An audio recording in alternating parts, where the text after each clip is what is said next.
You don't know me, but I know you. I want to play a game. So we'll be working with the Fluval 107 canister filter.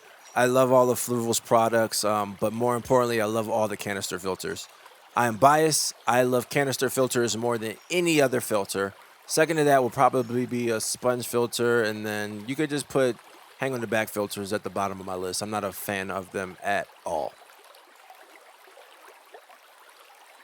Moving left to right, we got the actual housing for the canister along with the pre-filters. And then we got the actual racks that are going to hold our media and then hold some of our sponges, well, two of our sponges.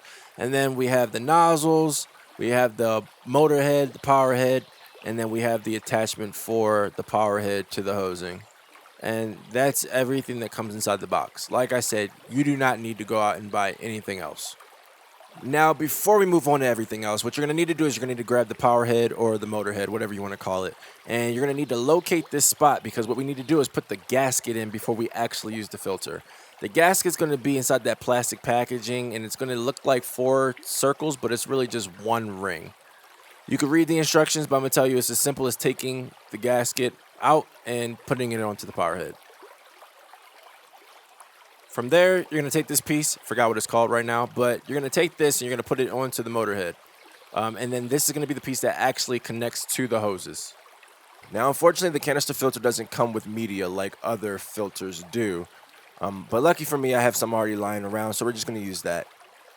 We're going to try to put as much media into this tray as possible. So with that, we're going to put it in here relatively neat. But even with as much media as you can see inside this flower pot that I have, it's not enough. With that, before even putting it back, you're going to make sure that the top can still fit on top of the tray so that you can put it back in the canister and so that the motor housing can fit properly. Make sure that everything's fitting correctly into the canister housing, and then from there, you're going to put the motor head on, making sure that it is tight and securely. We're going to situate it in the back of the tent like this. Now, while I'm putting the hosing on, the reason why I chose the 107 opposed to the larger canisters is just because of where the ducts are on.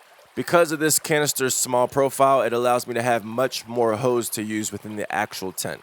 So after feeding it through, we're going to make sure that we attach it to the turbocharger, and then from here, we have to make sure that everything's seated and that there are no leaks. Otherwise, there will be water flying around all of the tent. Again, make sure that everything is situated correctly so that you do not get water all over the place.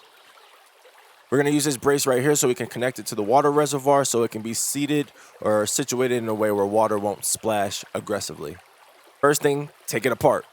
And then I would also suggest that you already have the outlet connected to some degree. And this is what I've done. So I would suggest you do this, but you don't have to.